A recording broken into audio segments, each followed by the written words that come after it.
পূজার শপিং এখনও শেষ হয়নি, তো ছুটির দিন আজকে শুক্রবার, ঘুম থেকে একটু দেরিতেই উঠছি। আর করব হচ্ছে নুডলস, কারণ রুটি শেষ হয়ে গেলে আমার এগুলোই খাওয়া হয় বেশি, কারণ তাড়াতাড়ি হয়ে যায়। তো এই তো ঝটপট নুডলস রান্না করে নিচ্ছি। আর যাব একটু নিউ মার্কেটে, কিছু কেনাকাটা এখনও বাকি আছে। আসলে ওই যে বলছিলাম যে নিজেদের থেকে পূজা আসলে তো মানে অনেকজনকে দেওয়া হয়, যে আমার বাবার বাড়ি, ওর বাড়ির মানে অনেকেই থাকে।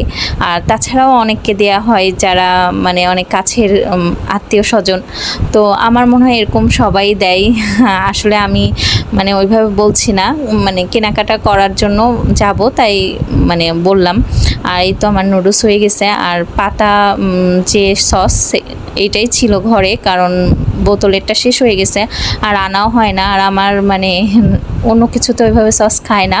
তো এই তো রেডি হয়ে বের হয়ে গেছে। আর বাহিরে অনেক বৃষ্টি হচ্ছিল, দেখেন রাস্তার অবস্থা, বৃষ্টিও হচ্ছে রোদও হচ্ছে। আর এর মধ্যে বরের সাথে রাস্তায় মানে একটু ঝগড়াও হয়ে গেছে, তো মুডটা অফ।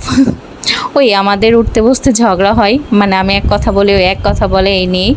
তো এখন এই যে দেখছি মানে আজকে বরের জন্য মানে টুকটাক কেনা হবে। আসলে ও ওইভাবে পূজা উপলক্ষে কিছুই কেনে না, মানে ওর যখন যেটা প্রয়োজন হয় তখন সেটা কিনে নেয়, এরকম। আমারও তাই, মানে তারপরেও ওই যে শাড়ি টাড়ি তো আছেই। আর এই তো কেনাকাটা মোটামুটি শেষ করে এখন সিঙ্গারা খাচ্ছি, মানে একটু নাস্তা করছি, সিঙ্গারা আর মিষ্টি খাবো। তো খেয়ে যাব হচ্ছে আমার মামাতো ননদের বাড়ি মিরপুর। ওখানে আমার যে বড় মামি শাশুড়ি, তার মানে একটু অসুস্থ, হাত ভেঙে গেছে, তো মামিকেই দেখতে যাব। আর দেখেন সিঙ্গারা পেয়ে সে আগে একটা কামড় বসায় দিছে, মানে ও যেরকম ভাজা পোড়া বাহিরের খাবার পছন্দ করে, আমিও পছন্দ করি, আর আমার শ্বশুরও অনেক পছন্দ করতো। তো এই তো মিরপুরে চলে আসছি দিদির বাড়িতে।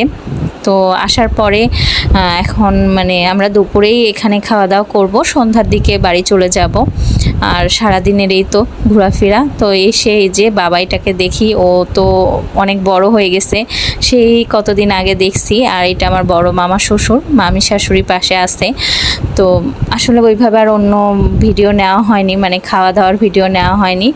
তো মামা বারবার বলছে এটা কে হয়, মানে আমাকে বলছে এটা কে হয়, মামি মামি। তো তাকায় তাকায় দেখছে, ওর বয়স কেবল 1 বছর পূর্ণ হয়েছে।